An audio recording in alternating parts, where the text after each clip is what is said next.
Alright, so we will start with new topic today, that is measurement of pressure. अभी आपको already पता है, you already know what is atmospheric pressure. So you already know what is atmospheric pressure and how to measure. How to measure मतलब theoretically measure with the help of formula. अगर मैंने आपको बता दिया कि suppose height of air column is 5 kilometre, तो आपको पता क्या करना है, h rho g, right? Correct. लेकिन अगर एक्सपेरिमेंटली या फिर हमको किसी डिवाइस के हेल्प से प्रेशर को मेजर करना है, तो there are two instruments which are used to measure pressure. So today we will see which are those two instruments and how these two instruments can measure pressure. और दोनों type के pressure हम major करेंगे. दोनों type मतलब atmospheric pressure as well as gauge pressure. Atmospheric pressure तो आपको पता ही है, pressure due to air. Air मतलब ड्यू टू एटमॉस्फेरिक एयर. और गेज प्रेशर मतलब pressure due to, for example cylinder के अंदर का प्रेशर होगा, टायर का प्रेशर होगा, तो इसके लिए अलग से इंस्ट्रूमेंट यूज होता है. That we will see today. So let us start with measurement of pressure. Measurement of pressure.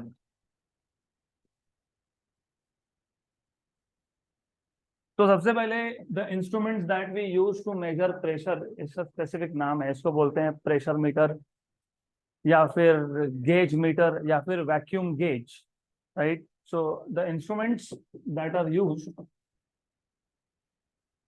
The instruments that are used to measure pressure. अभी फिलहाल मैंने स्पेसिफाई नहीं किया कि कौन सा pressure, just pressure to measure pressure. May be atmospheric pressure, may be some other pressure. तो instrument which are used to measure pressure are known as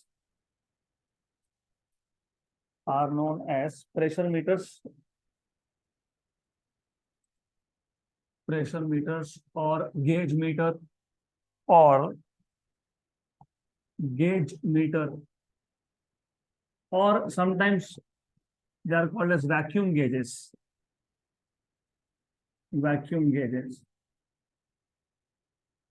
तो प्रेशर मेजरमेंट डिवाइस के नाम है कुछ, प्रेशर मीटर बोलोगे या गेज मीटर बोलोगे या वैक्यूम गेज बोलोगे. There are two types of pressure meter. एक हम यूज करते हैं टू मेजर एटमॉस्फेरिक प्रेशर, उसको बोलते हैं मर्क्यूरी बैरोमीटर. क्योंकि उसमें मर्क्यूरी लिक्विड यूज होगा.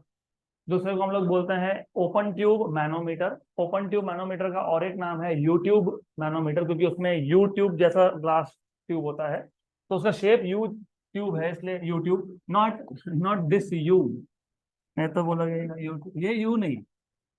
यू मतलब ये यू, यूट्यूब. तो there are two types of pressure meters. Two types of pressure meters. Number one is, as I told you, mercury barometer. बहुत इंटरेस्टिंग है और बहुत सिंपल है. One of the first barometer was made by Italian scientist, Torricelli नाम था उसका, इसलिए आप देखोगे टोरिसेली नाम आगे यूज होगा. तो कहाँ यूज होगा, we'll see that, but you need to know it was first designed by Torricelli. This is used, of course, it is used to measure atmospheric pressure. It is used to measure atmospheric pressure. Atmospheric pressure. और जो दूसरा device है, दूसरा instrument है, उसको हम लोग बोलते हैं ओपन ट्यूब मैनोमीटर. अभी बहुत सारा फिजिक्स, बहुत सारा आपको इसके नाम में समझ में आ जाएगा. जैसे मर्क्यूरी बैरोमीटर, मर्क्यूरी यूज करोगे. ओपन ट्यूब मतलब tube is open directly to atmosphere. Open tube manometer या फिर इसको यूट्यूब भी बोलते हैं. It is also called as U tube manometer, क्योंकि the shape of the tube that we use is U, that is why U tube manometer. और मैनो normally मतलब होता है आर्म, तो इसके दो आर्म्स है. यूट्यूब के दो आर्म होते हैं, you already know this. U tube manometer ये यूज होता है, it is use to measure gauge pressure. It is used to measure gauge pressure.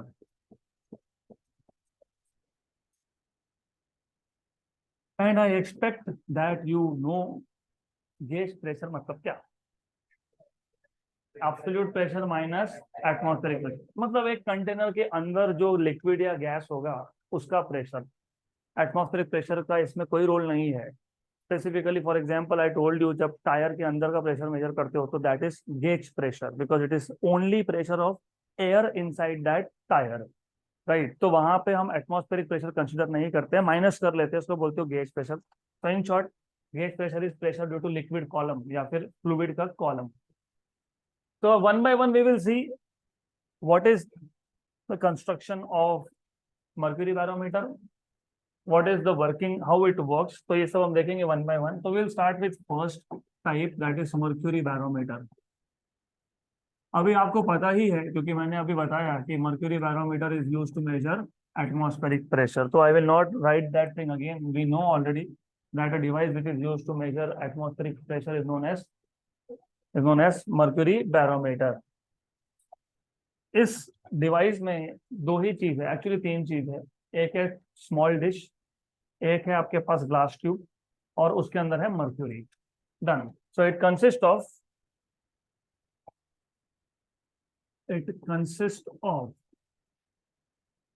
a glass tube filled with mercury and placed upside down भाई placed upside down का मतलब क्या? अब देखो, मेरे पास अभी ट्यूब तो नहीं है लेकिन मेरे पास वाटर बॉटल है, ये उसका अप साइड है, ऊपर का साइड, इसको उल्टा रख देते हैं तो it is placed upside down. तो इसका जो ओपन ओपन एंड जो होगा उसको हमने उल्टा करके रखा है किसमें? डिश में। तो it consist of a glass tube filled with mercury end of course a small dish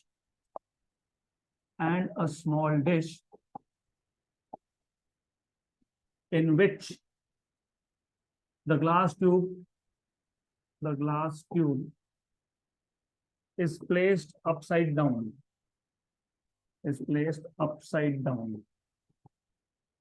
मैं बताऊंगा वो ऐसा क्यों किया है, we will also draw diagram. तो सब पहले इतना पता होना चाहिए, दिस इज बेसिक थिंग। एक ग्लास ट्यूब है जिसमें मर्क्यूरी है और एक स्मॉल डिश है उसमें भी मर्क्यूरी है। हमने इस ग्लास ट्यूब को उल्टा रखा हुआ है। तो उल्टा क्यों रखा है, you will understand in a while. भाई ये बेसिक कंस्ट्रक्शन है। So it consist of a glass tube filled with mercury and a small dish in which the glass tube is placed upside down. तो ideally बात ऐसी है कि होता क्या है इसमें। तो what happens in this case is we have a small dish, और इस स्मॉल डिश में हम already some limited quantity, small quantity of mercury already रखते हैं। अब इसमें already small quantity of mercury क्यों है वो थोड़ी देर में समझ में आ जाएगा। तो we have a small dish in which we have some quantity of mercury, तो there is some quantity of mercury in this. और मर्क्यूरी का कलर रेड होता है, इसके लिए फिर मैं इसको रेड में ही दिखाता हूँ वैसे आइडियली। देन हमारे पास लगभग approximately speaking 1 metre long tube है। तो we have 1 metre long glass tube, 1 metre long. और इस 1 मीटर लॉन्ग ग्लास ट्यूब में हमने up to the brim, brim मतलब पता है, ब्रिम मतलब know what is brim? Boundary. तो ये जो ट्यूब है हमारे पास, इसको हमने अप टू द ब्रिम मतलब पूरा एंड तक भर के रखा है with mercury. So we have filled this glass tube up to its brim. And ये जो ग्लास ट्यूब है इसका इसका जो डायामीटर होता है वो होता है around 1 centimetre. Length is 1 metre and diameter is around 1 centimetre and it is filled up to its brim with mercury. मतलब कंप्लीटली फिल्ड है विथ मर्क्यूरी। तो it is completely filled with mercury. अब पहले पूरा समझ लेंगे कि वर्क कैसे करता है, फिर बाद में देखेंगे, नोट डाउन क्या करना है कर लेंगे बाद में। फिर अभी क्या किया हमने हमने इसको completely up to its brim भर दिया मर्क्यूरी से, और इसको क्विकली हमने इन्वर्ट कर दिया क्योंकि हमने क्या बोला, the tube is placed upside down. तो we will quickly invert this. और क्विकली इन्वर्ट क्यों करना है और ये मर्क्यूरी डिश में ऑलरेडी क्यों है वो समझेगा आप। तो rapidly you will invert this. तुमने जैसे इसको क्विकली उल्टा कर दिया, अप साइड को डाउन कर दिया, तो नीचे का जो साइड है वो ओपन हो गया और ऊपर का साइड क्लोज हो गया, सिंपल। अब होता क्या है, while doing this process some amount of mercury will spill out. मतलब इसमें से कुछ मर्क्यूरी बाहर आएगा, डिश में आ जाएगा और यहाँ पे लेवल हो जाएगा कम। तो level inside the tube, inside the glass tube will fall. तो यहाँ पे जो लेवल है it will fall down, level हो गया यहाँ पे कम क्योंकि कुछ मर्क्यूरी बाहर आ गया तो level basically inside will fall down. अब ये क्विकली क्यों किया, और नंबर 2 इसमें मर्क्यूरी क्यों भर के रखा था, क्योंकि व्हाट वी वांट इज जब हम इसको इन्वर्ट कर रहे हैं तब थोड़ा मर्क्यूरी तो बाहर आ रहा है लेकिन air should not go inside. तो यहाँ पे जो गैप बन गया ना, तो when you quickly invert this, तो you will see that some mercury is coming out, spilling out, or there is a gap which is created between the upper surface of mercury and the closed surface of the tube. तो यहाँ पे जो gap आ गया, यहाँ पे air नहीं जाना चाहिए, इट शुड बी वैक्यूम, और इस वैक्यूम का नाम है Torricelli's vacuum. Of course the name is given after its founder, क्योंकि ये जो बैरोमीटर था ये डिजाइन किया था टोरिसिली ने, इसलिए इसको बोलते हैं टोरिसिलिस वैक्यूम। क्लियर? पक्का पक्का? Sure sure? तो कुछ नहीं है, बेसिक है। इट कंसिस्ट ऑफ, चलो थोड़ा सा लिख भी लेते हैं। तो इसमें क्या है, 1 मीटर का लेंथ का ट्यूब है। So it consist of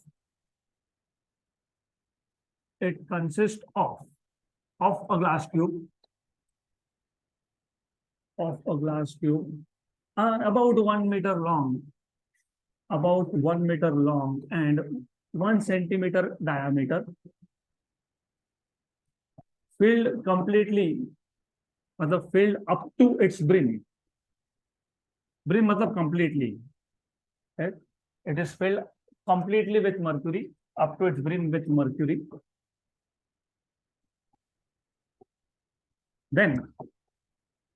Then this tube is quickly inverted into a small dish which already contains some mercury.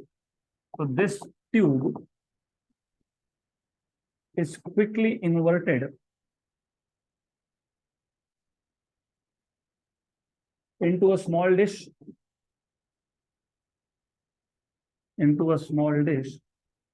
which contains mercury. अभी कुछ लोगों को लगता है कि ये कहाँ हमको काम में आएगा, ये सब क्यों करते हो, तो सीधी उंगली से घी नहीं निकलता, तैयारी करनी पड़ती है हमें। क्यों फाइंड आउट एटमॉस्फेरिक प्रेशर, क्या करोगे? अभी हम लोग एयर कॉलम तो मेजर नहीं करने जाएंगे ना। मैं 2 किलोमीटर की हाइट पे हूँ, यहाँ से 6 किलोमीटर ऊपर तक और एयर का कॉलम है, तो वो तो हमको पता नहीं है कितना है, और हमको पता नहीं होता कि हम कितने हाइट पे है, what is the density of air at that height. तो we can use some instrument, और आप सीखोगे आगे कि कैसे हम लोगों ने इनडायरेक्टली फाइंड कर लिया।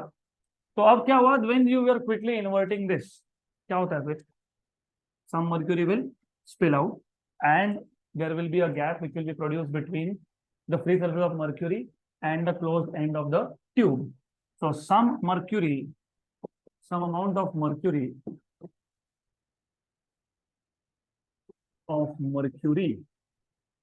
spills out, flows out, ठीक है, spills out, and a gap is created between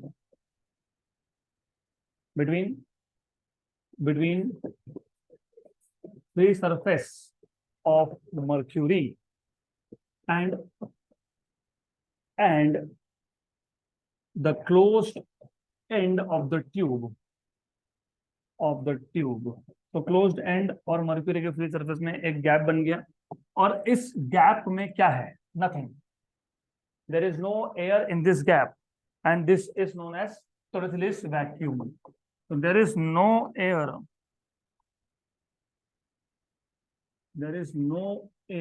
in this gap. There is no air in this gap and is known as Torisili's vacuum. थोड़ा थ्योरी है आज का, तो थोड़ा लिखना पड़ेगा, नहीं तो हाफ एन आवर में 4 टॉपिक खत्म हो जाएंगे हमारे। तो we don't want to rush, थोड़ा सा थ्योरी थोड़ा सा चलेगा आज। यहाँ तक क्लियर है? गुड। अब इसके आगे चालू होता है important part of calculating the pressure, atmospheric pressure. तो atmospheric pressure, of course atmospheric pressure कैसे डिफाइन किया था आपने, the pressure due to air column, मतलब एटमॉस्फेरिक कॉलम ऑफ एयर। तो अभी एक काम करो, अगर हमको एटमॉस्फेरिक प्रेशर मेजर करना है तो हम यहाँ पे 4 पॉइंट्स इमेजिन करेंगे।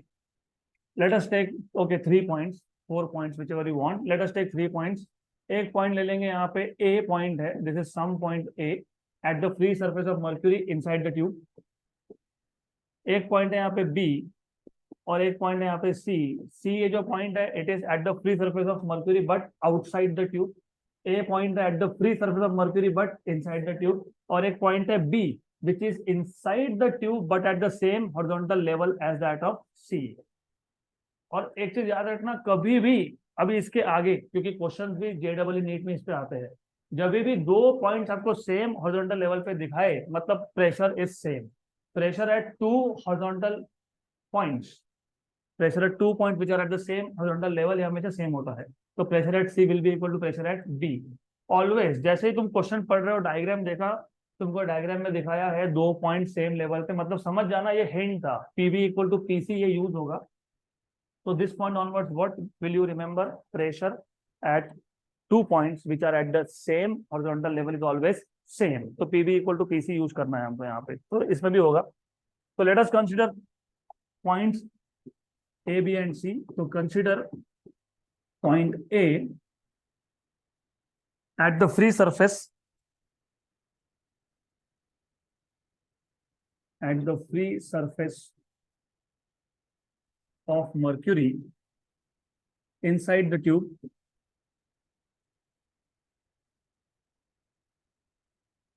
and point C. Point C is also at the free surface, at the free surface of mercury, but कहाँ पे, आउटसाइड द ट्यूब, या तो इन द डिश, ऐसा भी बोल सकते हो, आउटसाइड द ट्यूब और in the dish, simple. Also imagine, also consider another point B, also consider another point B. ये बी कहाँ लिया तुमने, inside at the same horizontal level, at the same horizontal level as that of C, as that of C, but inside the tube, but inside the tube। अब ये important था, जो notes मैंने दिए हैं उसमें भी सब कुछ यही है, सिर्फ लिखने का थोड़ा तरीका चेंज किया है वहां पे। Now you should know what is the pressure at B, और मैंने बताया था किसी भी एक पॉइंट पे प्रेशर होता है due to what is above it and उसके ऊपर क्या है। तो इमेजिन ये हाइट h है, so I'll say let h be the height of mercury column, height of mercury column inside the tube।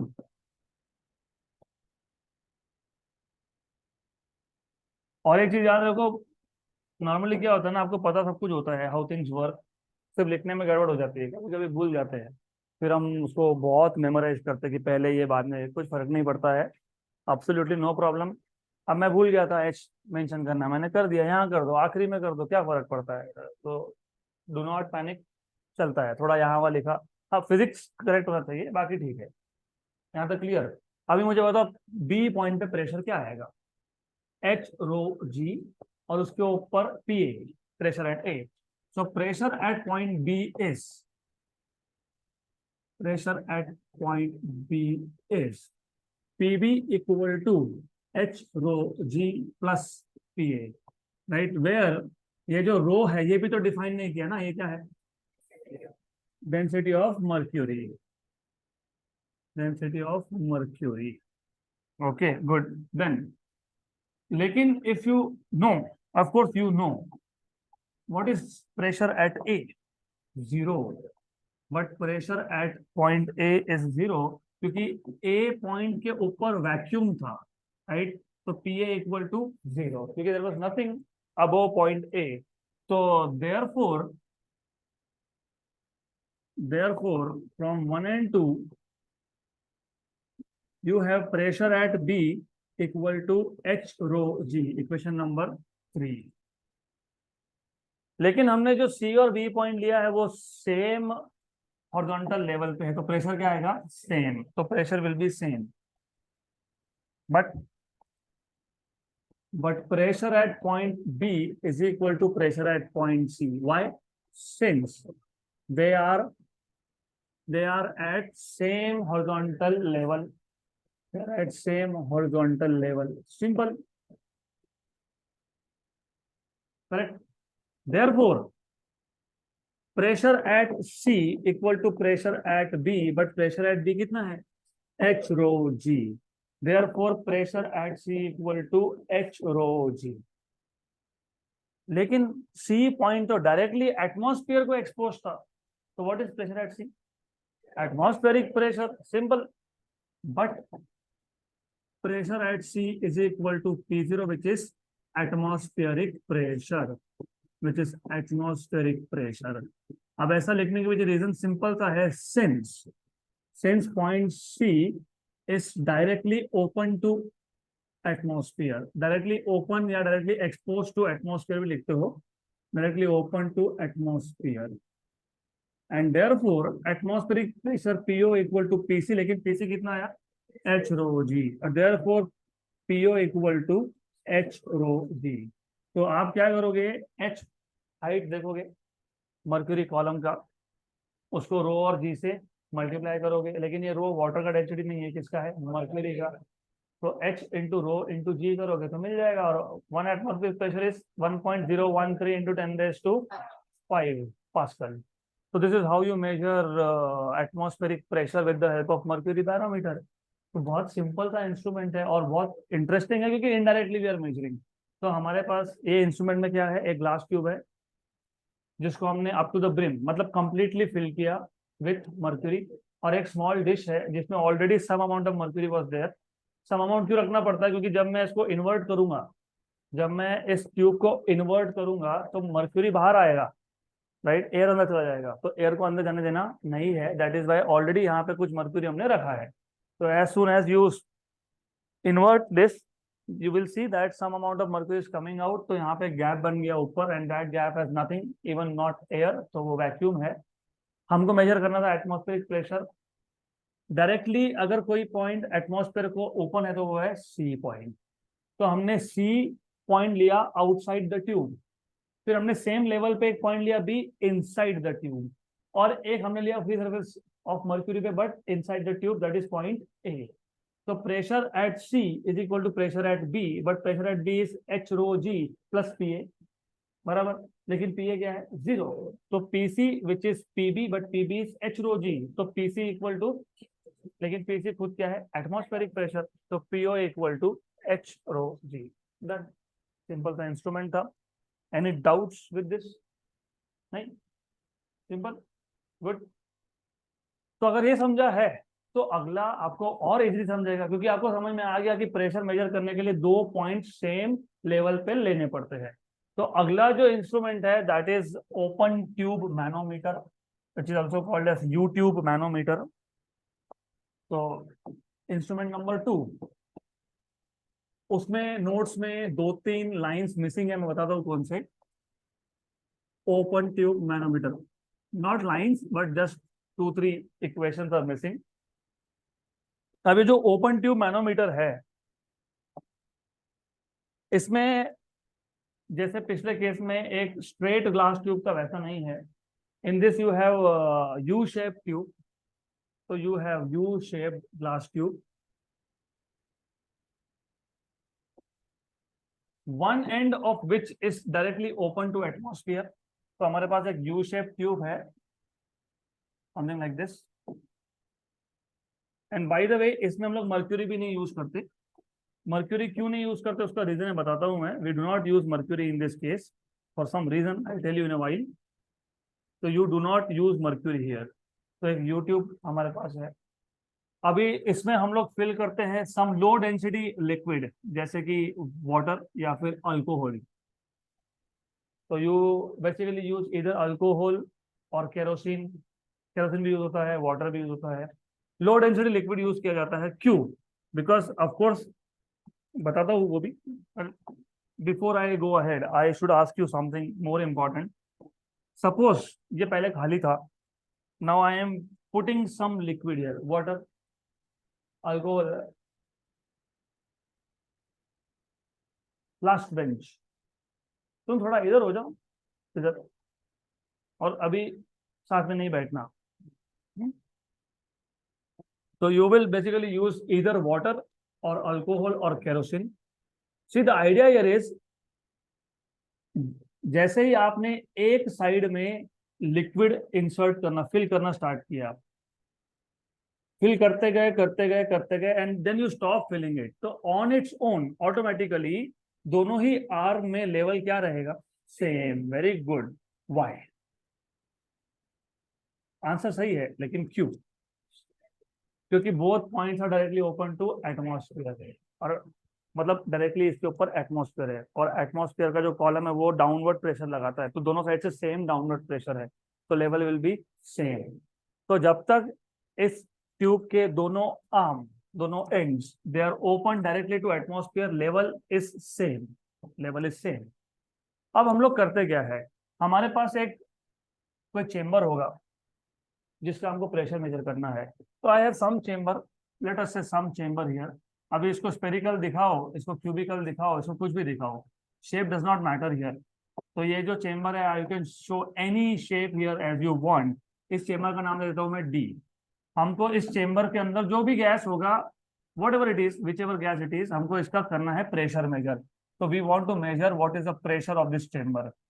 तो हम लोग क्या करते हैं ना, एक एक एंड ऑफ द ट्यूब इसको डायरेक्टली चेंबर में कनेक्ट कर देते हैं. तो we will connect one end of this U tube to a chamber. तो one end we will be connecting to the chamber directly.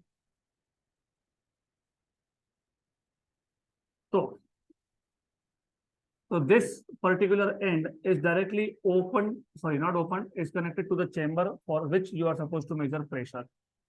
So this is what we do, ऐसा connect कर देते हैं. गुड. अब होगा क्या, अगर इस चेंबर डी में प्रेशर ज्यादा है कंपेयर टू एटमॉस्फेयर. देखो पहले क्या हो रहा था, दोनों एंड ओपन थे atmosphere, atmospheric pressure was same in both the end, that is why level was same. अगर डी में जो गैस है उसका प्रेशर ज्यादा है, तो सिंपल सी बात है, प्रेशर ज्यादा है तो फोर्स पर यूनिट एरिया ज्यादा है. तो वो फोर्स पर यूनिट एरिया ज्यादा होने की वजह से क्या होने वाला है आपको पता है, this side of the fluid will be pressed downwards. तो ये नीचे प्रेस होगा, right, this is going to be pressed downwards and the other side will be pressed upwards. तो यहाँ पे अपवर्ड प्रेस हो जाएगा, तो यहाँ पे लेवल बढ़ जाएगा. तो सिंपल सी बात है, यहाँ पे लेवल बढ़ने वाला है. Good. Coming to the point कि क्यों हम लोग लो डेंसिटी लिक्विड यूज कर रहे हैं, why are we using water और केरोसिन और alcohol, why not we are using mercury. क्योंकि अगर आप हाई डेंसिटी लिक्विड, मर्क्यूरी का डेंसिटी कितना होता है, 13,600, right, it is too heavy, it is too heavy. और इनफैक्ट अगर एक स्पेसिफिक मतलब गुड अमाउंट ऑफ हाइट से मर्क्यूरी का गुब्बारा किसके ऊपर गिर जाए तो वो जाएगा, इट इज टू डेंस. तो अगर हमने यहाँ पे मर्क्यूरी भरा होता, even the pressure in D is more, तो भी ये जो हाइट का डिफरेंस है ना, ये आपको बहुत छोटा मिलता. तो just to have appreciable amount of difference in the level of liquid in the two arms of U-tube, इसके लिए हमने यहाँ पे लो डेंसिटी लिक्विड भरा है. अगर आप मर्क्यूरी फिल करते तो आपको लेवल का डिफरेंस मिलता, बट बहुत कम मिलता, बहुत कम मतलब फ्यू मिलीमीटर्स में भी. तो हमको ये हाइट मेजर करने का ही प्रॉब्लम आ जाता. तो that is why what we do is we put a low density liquid here. यहाँ तक क्लियर? तो लिखने का हम बाद में करेंगे, पहले पूरा समझ लो, राइट. अब जहां जहां प्रेशर मेजरमेंट का डिवाइस यूज होता है ना, वहां वहां पे एक चीज तो पक्का होता है कि हमको सेम हॉरिजॉन्टल लेवल पे दो पॉइंट्स लेने हैं. एक पॉइंट मैं यहाँ ले लूंगा, सी पॉइंट बोल दूंगा, एक पॉइंट मैं दूसरे आर्म में लूंगा एट द सेम लेवल. तो यहाँ पे एक पॉइंट ले लूंगा मैं बी, इसको बी बोल देंगे. So I'll call this point as B. ये आ गया सेम लेवल पे पॉइंट B. और एक point definitely at the free surface of liquid here, that is A. यहाँ तक क्लियर? हमको क्या मेजर करना है, gauge pressure. What is the meaning of gauge pressure? Pressure inside this chamber. तो आपको गेज प्रेशर मेजर करना है. तो again same story will repeat. Pressure at point C is equal to pressure at point B because they are at the same level. So pressure at point C equal to, ये जो भी level का difference है that is H. So it will be H rho G plus A के ऊपर atmosphere है तो P. But pressure at point C is nothing but the pressure of chamber. मान लो pressure of chamber is P. क्योंकि देखो बात वही है ना, C जैसे आप बोल रहे हो A is directly open to atmosphere, इसलिए आप क्या बोलते हो PA equal to PO because A is directly open to atmosphere. तो मुझे बताओ C is directly open to chamber, तो जो भी चेंबर का प्रेशर होगा वो क्या होगा, PC होगा. तो PC is equal to P, तो यहाँ पे PC यहाँ पे लिख दिया P H rho G plus PO. तो P minus PO equal to H rho G. मिल गया गेज प्रेशर, डन, खत्म हो गया. सिर्फ ये हाइट मेजर करना, जो भी डेंसिटी होगा लिक्विड का, जो लिक्विड आपने यूज किया है, वाटर यूज किया है तो 1000, तो height into 1000 into G. This is how you measure gauge pressure. तो एक्सट्रीमली सिंपल. तो प्रेशर मेजरमेंट डिवाइसेस में हमेशा यही कॉन्सेप्ट है कि आपको 2 पॉइंट लेने हैं सेम लेवल पे, हॉरिजॉन्टल लेवल पे. एक point is open to the chamber which is pressure of which is to be measured while the other is open to atmosphere.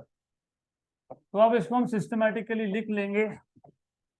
तो अभी व्हाट हैव यू अंडरस्टूड. सबसे पहले open tube manometer कहाँ use होता है to measure gauge pressure, वो तो हमने पहले ही लिख दिया ना, यहाँ पे इंट्रोडक्शन में लिख दिया मैंने. Open tube manometer it is use to measure gauge pressure.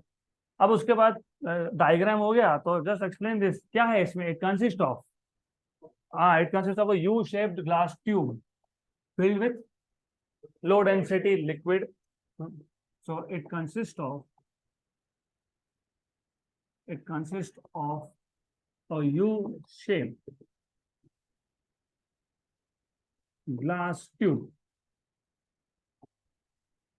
filled with low density liquid like low density liquid like kerosene or water or alcohol.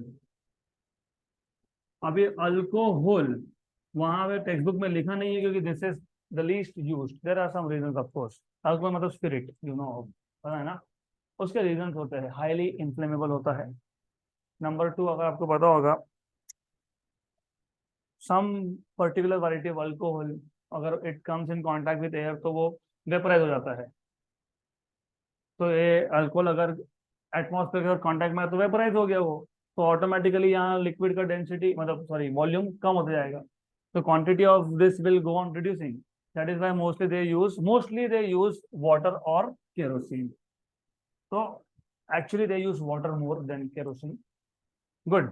Then अभी ये तुमने क्यों यूज किया लो डेंसिटी लिक्विड, बताओ क्यों यूज किया. It helps in what. Low density liquid से क्या हुआ, लो density liquid is used because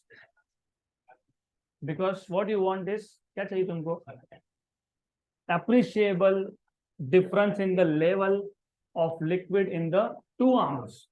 So this is done in order to, मैं बार बार बोलता हूँ फिजिक्स के लिए कुछ नहीं है, तुमको समझाए वो समझा, तो सिंपल लैंग्वेज रखना, ज्यादा हाई फाई करना नहीं. ये तुमने क्यों किया, this is done in order to have what, appreciable.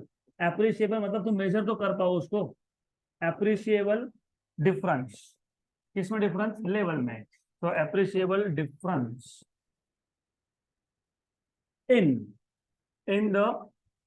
in the level of liquids in the two arms, of liquid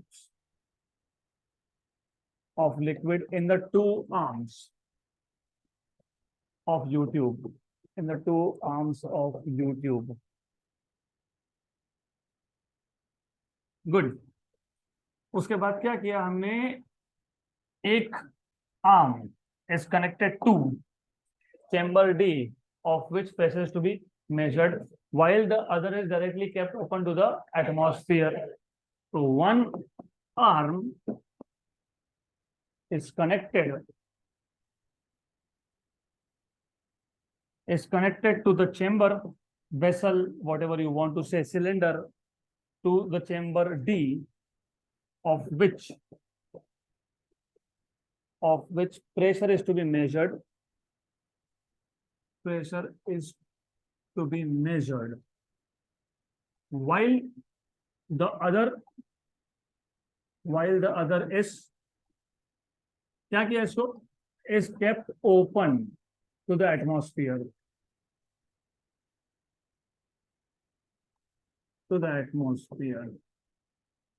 इसके बाद हमने एक 3 पॉइंट्स इमेजिन कर लिए, ए, बी एंड सी. अब ये कहाँ पे वो मैं नहीं बताऊंगा, सिर्फ बोलूंगा consider 3 points A and B as shown in figure. Consider points A, B and C as shown in figure. देखो, there is a smart way in, of course exam में you have to be little smart. तो आज तक मेरे को तो याद नहीं मैं कभी ऐसा मेमोराइज करके गया हूँ. I just see the diagram. अच्छा ठीक है, अब मेरे को समझ में नहीं आ रहा कि कैसा लिखना, कि ये सी पॉइंट कहाँ पे है, ये बी कहाँ पे है. तो मैं बोलता हूँ consider point A, B and C as shown in figure. तो एग्जाम में को तो पता है ना, दिख रहा है डायग्राम. Okay good. तो कीप इट लाइक दिस, और थोड़ा शॉर्ट भी होगा उससे. So now of course you know pressure at C is equal to pressure of the chamber. Of course, pressure of the chamber.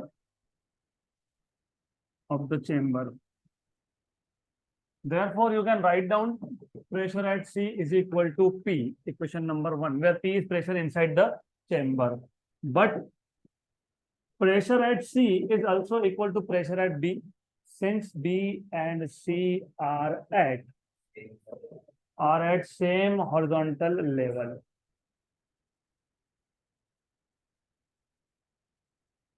उसके बाद ऑब्वियसली इक्वेशन 1 एंड 2 से you see left hand side same है तो right hand side भी same होगा. From 1 and 2 you will get P B equal to P, equation number 3. But of course what you know is pressure at B equal to H rho G plus pressure at A. Therefore इन दोनों का left hand side same है तो right hand side भी same होगा. Therefore P equal to H rho G plus P A. But then again P A is what, atmospheric pressure. Therefore P equal to H rho G plus atmospheric pressure. Therefore P minus P0 equal to H rho G. मिल गया आपको gauge pressure. This is how you can obtain gauge pressure. Okay, यहाँ तक clear.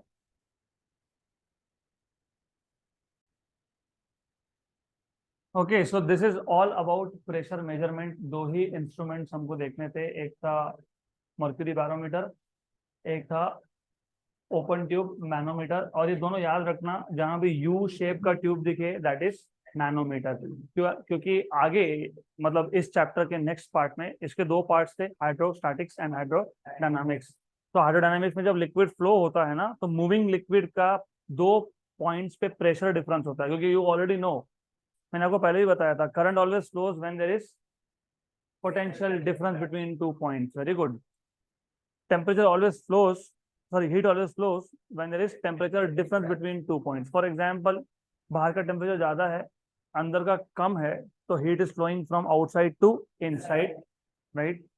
Similarly liquid और any fluid always flows from higher pressure to lower pressure. तो जब एक flowing आपके पास फ्लूइड है, fluid which is in motion, वो तभी फ्लो होगा जब प्रेशर डिफरेंस है. अगर प्रेशर डिफरेंस नहीं है तो फ्लो होगा ही नहीं. इसका मतलब अगर हमको 2 पॉइंट्स में प्रेशर का डिफरेंस निकालना है in a liquid which is moving, तो 2 पॉइंट्स अलग अलग जगह पे होंगे. 2 पॉइंट्स, तो हम लोग वो 2 पॉइंट्स पे क्या कनेक्ट कर लेंगे, मैनोमीटर के 2 आर्म्स. तो एक आर्म रहेगा एक पॉइंट पे, दूसरा रहेगा दूसरे पॉइंट पे. तो you will be using manometer to measure pressure difference between 2 points of moving fluid.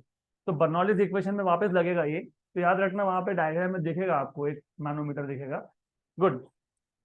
Then let us move ahead to the next topic. और अगला टॉपिक बहुत इंटरेस्टिंग, बहुत easy, but of course theoretical है, बहुत सारा theory भी है साथ में. फिर So I'll start with a very basic question, very basic question, and let's see how many of you know.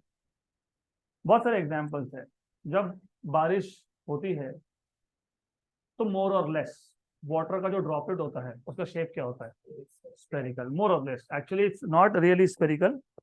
It is not really spherical. ऐसा कुछ होता है. It is because of friction, air friction. लेकिन ideally अगर friction हटा दो तो it will be spherical.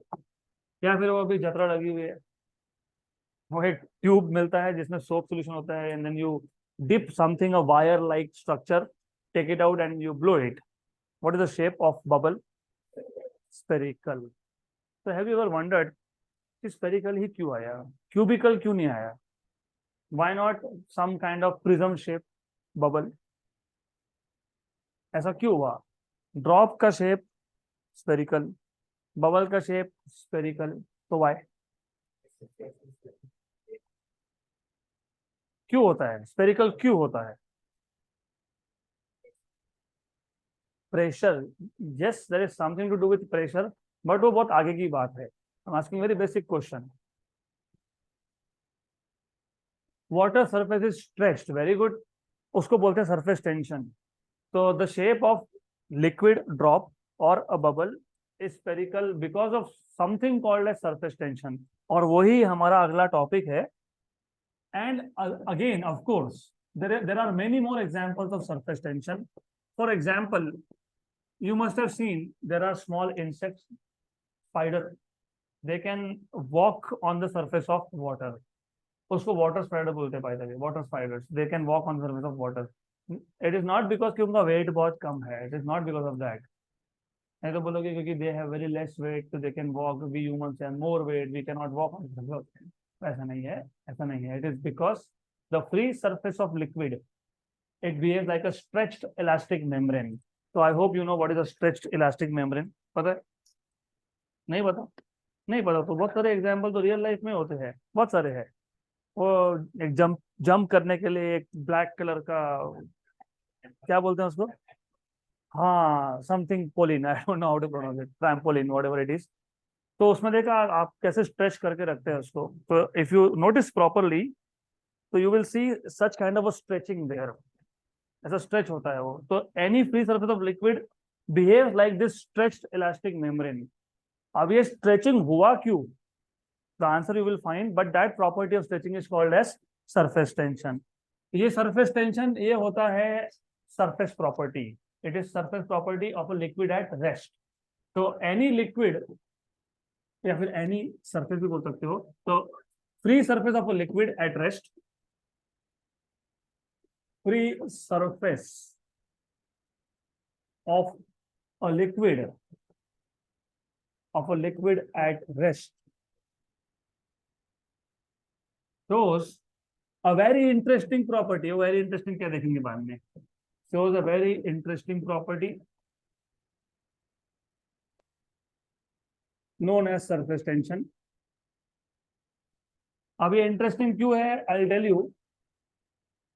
क्योंकि आपको पता होगा, पता तो है ही, कपड़े धोने के लिए आप पानी में क्या मिक्स करते हो? डिटर्जेंट. अगर डिटर्जेंट नहीं मिक्स किया तो फिर क्या होगा? क्या होगा?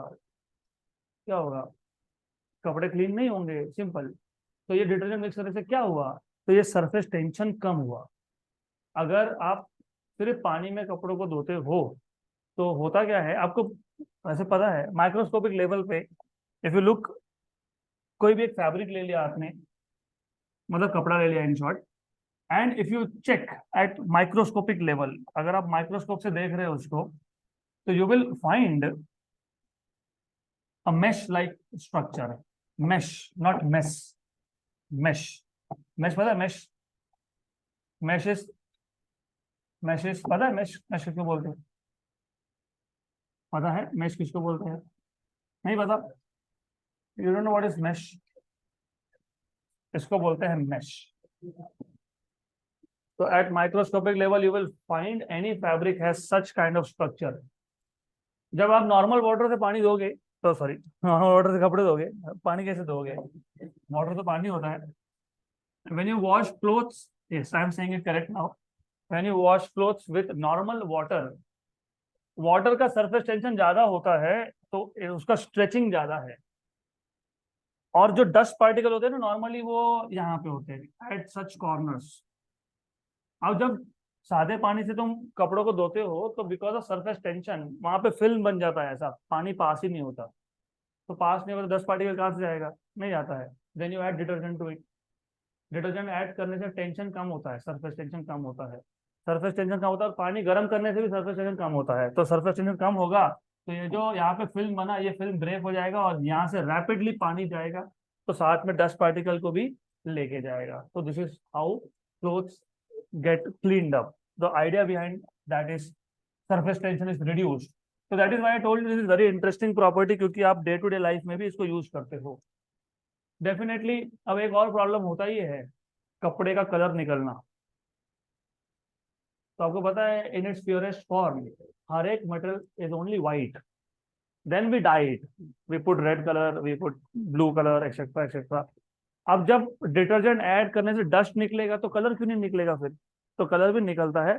तो after multiple wash you will सी, हम उसको बोलते हैं ना कि कलर निकल गया है इसका। तो कलर निकलना मतलब because of reduce surface tension, dust के साथ साथ कलर के पार्टिकल्स भी गए। तो I we will come to that also, it is part of your curriculum, तो पता होना चाहिए, will come to that. But फिलहाल this is the property of a liquid at rest, और ये प्रॉपर्टी क्या है, सरफेस प्रॉपर्टी है, इसलिए इसको नाम क्या है, सरफेस टेंशन। मैंने ऐसे नहीं बोला कि इनसाइड टेंशन, हमने बोला surface tension, because it is strictly the property of a fluid at rest. और कौन सा प्रॉपर्टी, सरफेस प्रॉपर्टी। तो free surface of liquid at rest shows this property known as surface tension. अभी examples है, I will not write down here. For example, shape of liquid drop, shape of bubble is spherical. और ऐसा क्यों हुआ वो आगे समझोगे। Also, you know, some insects like water spider can walk on the free surface of liquid. It is all because of surface tension. तो अब surface tension मतलब free surface of liquid behaves like a stretched elastic membrane. तो कोई भी free surface होगा। In fact, अगर आप कोई भी liquid लेते हो, कोई भी any liquid, मिल्क ले लो, सिर्फ मिल्क का जो ऊपर का जो क्रीम आता है ना, मलाई बोलते हो जिसको, वो surface tension नहीं है, that is fats, that is different thing.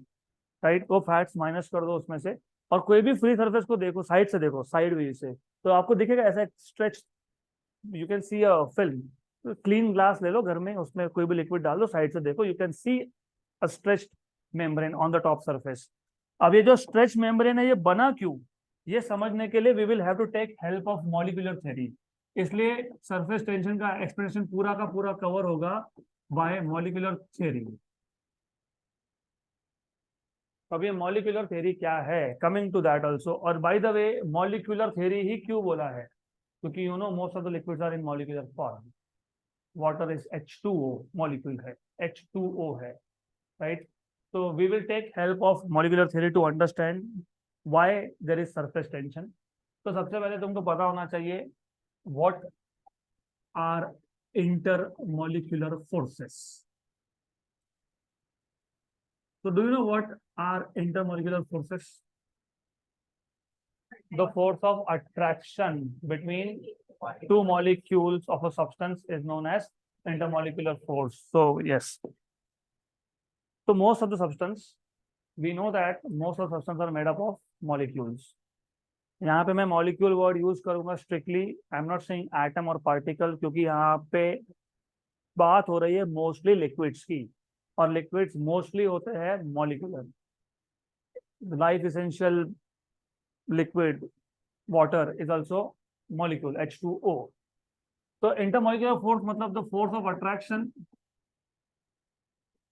The force of attraction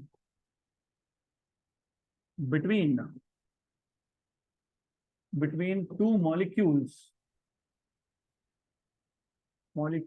is known as intermolecular force, is known as intermolecular force।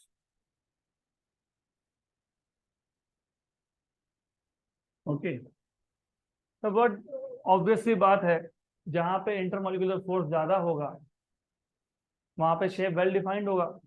For example solids, so solids have well defined shape only because this intermolecular forces are very strong, and liquids do not have well defined shape because intermolecular force is weak है, लेकिन week है, और gas में तो है ही नहीं, right? Hence gas has no shape and no definite volume as well.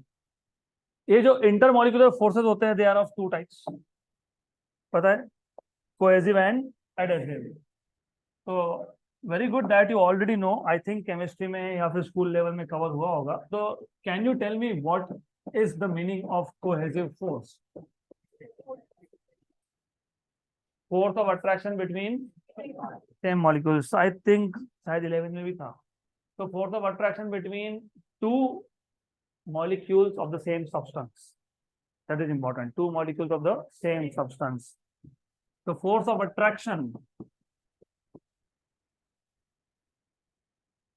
देखो हमको समझना है सरफेस टेंशन क्यों हुआ, और हमको उसके लिए मॉलिक्यूलर थ्योरी चाहिए। इसके लिए हम ये सब बेसिक्स वापस रिवाइज कर रहे हैं। तो the force of attraction between two molecules और molecules in general, between two molecules of same substance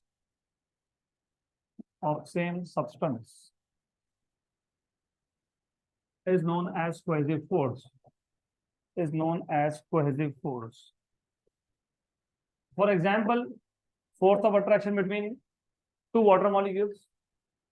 And now how do you know कि ये cohesive force होता ही है? कैसे पता? अगर मैं अभी करूंगा नहीं, सिर्फ बता रहा हूँ। अगर मैंने इस बॉटल को ओपन कर दिया और उल्टा कर दिया, क्या होगा? Water will spill out, water का एक मॉलिक्यूल विल स्पिल आउट और बिलियंस विल स्पिल आउट। एक आया, दूसरे को लेके आया, क्योंकि क्या था? Cohesive force. दूसरा आया, तीसरे को लेके आया, क्योंकि क्या था? Cohesive force.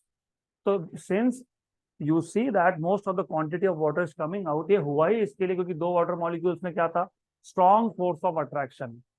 एक पे ग्रेविटी एक्ट हुआ, उसने दूसरे को नीचे खींच लिया बिकॉज ऑफ कोहेसिव फोर्स, उसने तीसरे को खींच लिया बिकॉज ऑफ कोहेसिव फोर्स। तो यू सी कि जब आप ग्लास को उल्टा करते हो तो most of the water is spilled out, क्योंकि एक मॉलिक्यूल नीचे आया तो दूसरे को साथ में लेके ही आता है, राइट? तो स्ट्रॉन्ग कोहेसिव फोर्स, जैसे आप लोगों का भी बहुत लोगों का स्ट्रॉन्ग कोहेसिव फोर्स होता है। चल वहां जाएंगे, चल एक गया, दूसरा गया, तीसरा गया। अब ये मेरे पुअर जोक्स की आदत डाल लो, क्योंकि ये चैप्टर थियोरेटिकल है, तो I have to find a way out to make you awake. तो थोड़े बहुत पुअर जोक आते रहेंगे, मुझे पता है ऑलरेडी मेरे जोक्स पुअर होते हैं, तो डू नॉट रिमाइंड मी। बहुत डिफिकल्ट वाला जॉब है पढ़ाना, क्या करें अब? पढ़ाना तो है, आपको सुनाना भी है, आपको समझाना भी है, तो करना पड़ता है। तो चलो बता दो, अब बाकी का बकवास बंद करते हैं। एडहेसिव फोर्स बता दो, what is adhesive force? Very good. तो force of attraction between two molecules of different substances. For example, force of attraction between water molecule and glass molecule of different substances. इसका भी example आपके पास है। तो जब आप ग्लास को उल्टा करते हो, most of the water spilled out, लेकिन फिर भी some amount of water molecules, they are always stuck to the surface of glass. It is because of strong adhesive force between glass molecules and water molecules. तो ये होता है। और आपको actually पता होगा, आप जब स्टेशनरी शॉप में जाते हो लेने के लिए गम का साइंटिफिक नेम पता है? एडेसिव। व्हाई? क्योंकि वो दो अलग अलग सब्सटेंसेस को स्टिक करता है, that is why it is known as adhesive.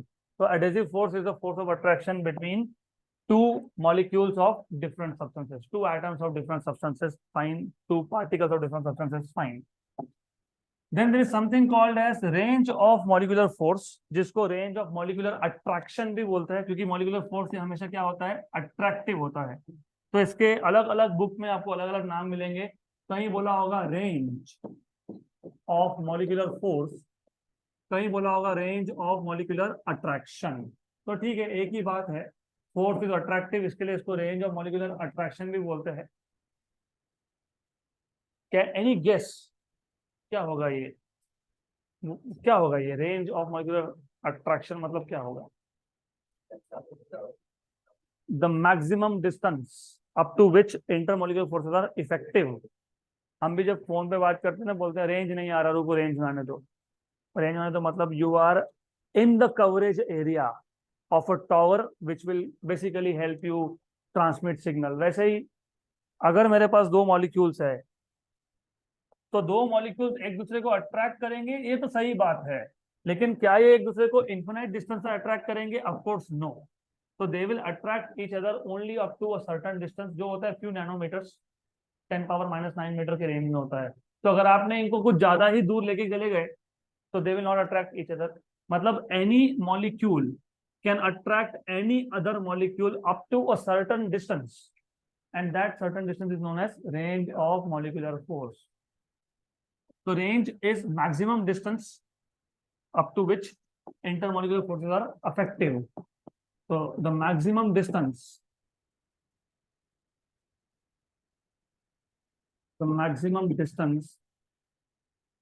up to which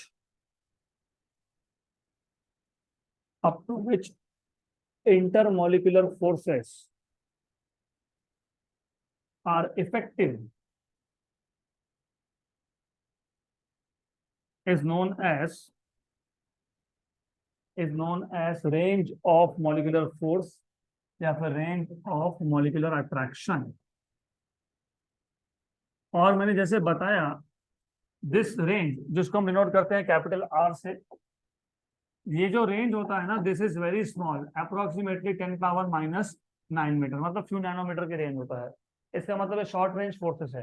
coming back to 11th standard में आपने 4 फंडामेंटल फोर्सेस ऑफ नेचर देखा था, ग्रेविटेशनल, इलेक्ट्रोस्टैटिक, इलेक्ट्रोमैग्नेटिक, मतलब स्ट्रॉन्ग न्यूक्लियर फोर्स एंड, तो स्ट्रॉन्ग न्यूक्लियर और weak nuclear force where short range forces, right, correct. ये भी short range force है, it is a short range force, तो this is a short range force. लेकिन ये fundamental force नहीं है। फंडामेंटल फोर्सेस 4 ही होते हैं, gravitational, electromagnetic, strong nuclear and weak nuclear force. तो this is a short range force.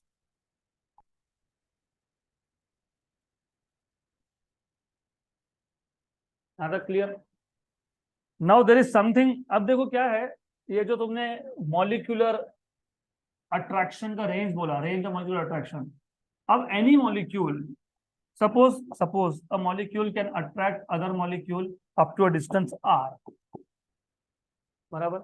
अब ऐसा तो नहीं होगा ना कि मॉलिक्यूल बोलेगा नहीं जो मेरे लेफ्ट में है उसको ही अट्रैक्ट करूंगा मैं, राइट वाले को नहीं करूंगा, ऐसा होगा क्या? सामने वाले को नहीं करूंगा, ऐसा होगा क्या? तो ये एक मॉलिक्यूल का जो रेंज है, ये आर हर डायरेक्शन में है, हर डायरेक्शन में। तो हर डायरेक्शन में अगर तुम इमेजिन करोगे तो क्या बनता है? Spear, right. उस स्पीयर को बोलते हैं स्पीयर ऑफ इन्फ्लुएंस। मतलब क्या? मतलब ये एक इमेजिनरी स्पीयर है जिसके सेंटर पे कौन बैठा है? मॉलिक्यूल, और उसका रेडियस क्या है? Equal to range of molecular force. An imaginary sphere, आगे, an imaginary sphere drawn with molecule at the center and radius equal to range of molecular force is known as sphere of influence। तो पहले हम लोग define कर लेंगे what is sphere of influence.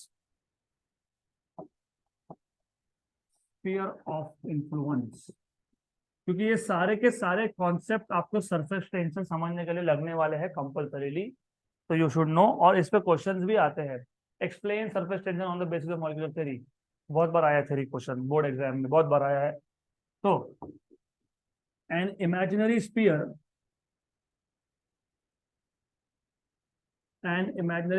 drawn with what? With molecule at the center and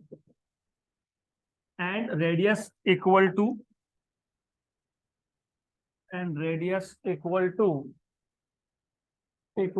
range of molecular force. Range of molecular force is known as sphere of influence.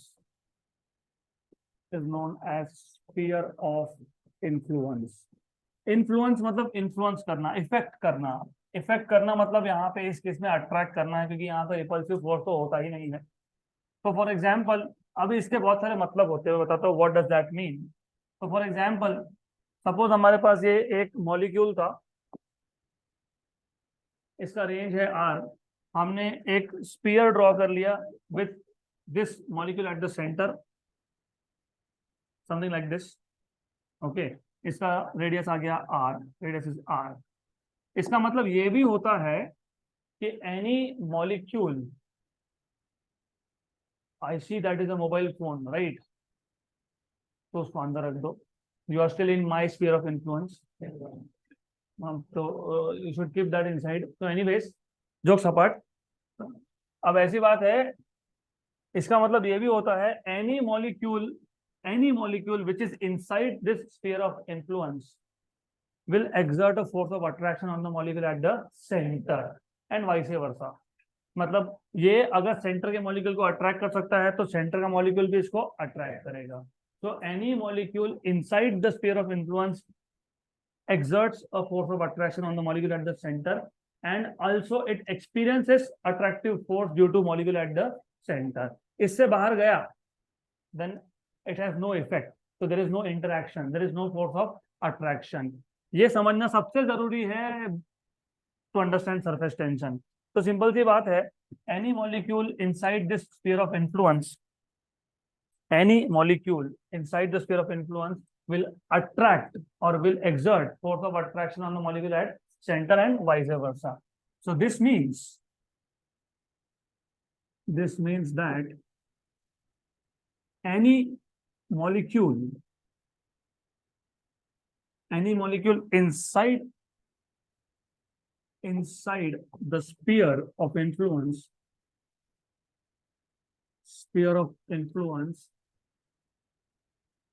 attracts molecule at the center and of course vice versa। अब मैं lazy हूं तो मैं vice versa लिख के खत्म करूंगा, मतलब उल्टा इज ऑल्सो ट्रू। गुड, अब यहां से आगे स्टार्ट होगा surface tension based on molecular theory. तो इसके बाद हम स्टार्ट करेंगे सरफेस टेंशन। अब सरफेस टेंशन स्टार्ट करने से पहले एक और चीज बाकी है जिसको आप बोलते हो सरफेस फिल्म। तो what we will do is we will take a container, this container is filled with liquid, you can take any liquid, you can take water also। so we have a liquid, let us say water। to understand surface tension हमको और एक concept define करना है, that is called surface film. तो surface film मतलब क्या होता है पहले वो देख लेते हैं। सो let us define what is surface film. अब आपको सरफेस तो पता ही है, सरफेस मतलब सरफेस, फिल्म मतलब फिल्म। तो what is surface film? Surface film, film basically होता है, फिल्म इज नॉट पिक्चर। हाँ, उसको फिल्म क्यों बोला उसके पीछे भी हिस्ट्री है। Film is a very thin sheet, for example paper is very thin, उसको मैं फिल्म बोल सकता हूँ।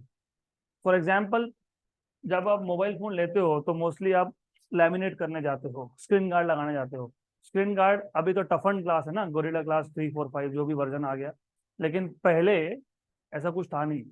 पहले हम नॉर्मल प्लास्टिक के फिल्म से उसको कोटिंग करते थे, राइट। तो हम बोलते ही थे फिल्म लगा के दो, that is a very thin thing, very thin object is called as film. तो फिल्म मतलब थिन और सरफेस पे है इसलिए उसको बोलेंगे सरफेस फिल्म। अब ये सरफेस फिल्म मतलब क्या? It is basically layer at the free surface of liquid, layer है ये, it is layer at the free surface of liquid whose thickness is equal to range of molecular force. तो suppose ये free surface है X Y, और अगर मैं एक film यहाँ पे इमेजिन करता हूँ, लेयर इमेजिन करता हूँ, उस लेयर का थिकनेस कितना है, रेंज ऑफ मॉलिक्यूलर फोर्स, उसको बोलोगे सरफेस फिल्म। तो ये जो थिकनेस है ना, एक काम कर नाम ही दे देते हैं, इसको बोलते हैं एक्स, इसको बोलते हैं वाई। ये हो जाएगा एक्स डैश, हो जाएगा वाई डैश। और ये जो थिकनेस है, this thickness is nothing but equal to range. तो सरफेस फिल्म मतलब क्या है? लेयर है, कहाँ है? At the free surface of liquid है, और इस लेयर का थिकनेस कितना है? Range of molecular force. तो simple definition, a layer at the free surface of liquid, at the free surface of liquid whose thickness is equal to range of molecular force is known as surface film,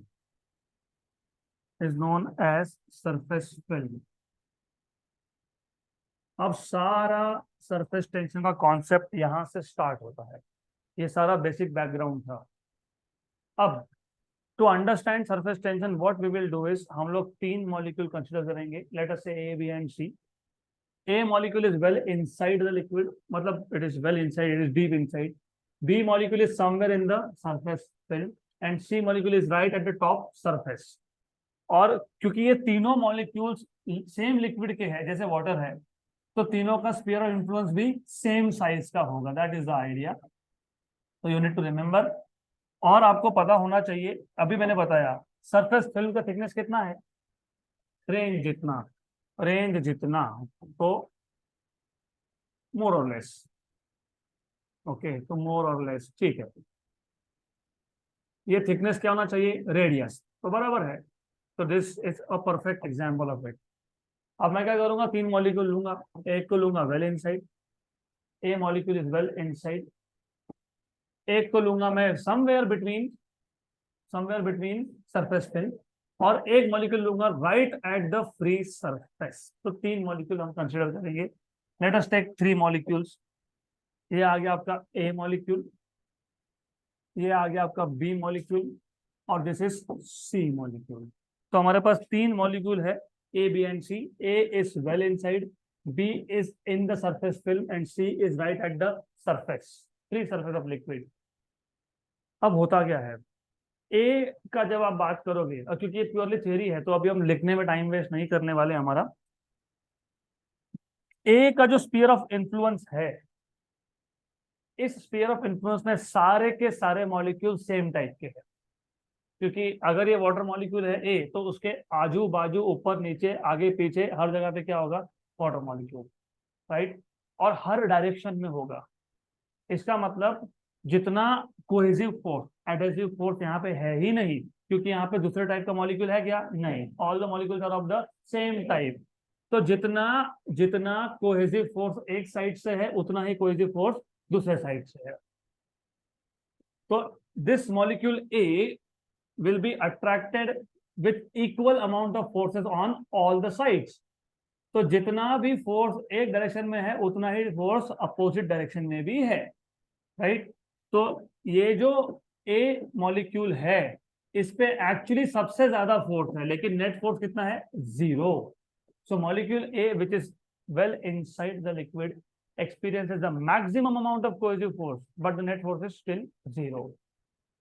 क्या था clear? मतलब normally इसका movement नहीं होगा, क्योंकि it is basically in equilibrium, all the forces are balanced. अगर आप B की बात करोगे, तो बी का जो स्फीयर ऑफ इन्फ्लुएंस है, उसका मैक्सिमम पार्ट है इनसाइड लिक्विड, मतलब water, and a very small part is in air. तो it experiences 2 types of forces, cohesive force due to other water molecules and adhesive force due to air molecule. लेकिन you know what is density of water? मुझे with ऐसा unit लगता है answer, 1000 kilogram per metre cube. What is density of air? 1 kilogram per metre cube. इसका मतलब पता क्या है, इन अ गिवन वॉल्यूम अगर 1000 वाटर के मॉलिक्यूल है, तो एक ही एयर का मॉलिक्यूल है, राइट। तो स्फीयर ऑफ इन्फ्लुएंस का एक तो पहले छोटा सा ही पार्ट एयर में है, ऊपर से एयर का डेंसिटी बहुत कम है। तो इस बी मॉलिक्यूल पे adhesive force is negligible. Why? Because number 1, a very small part of the sphere of influence is in air. Number 2, density of air is very small. इसका मतलब adhesive force acting on B molecule is negligible. तो B molecule पे सिर्फ cohesive force act हो रहा है, लेकिन cohesive forces balance नहीं है। क्यों?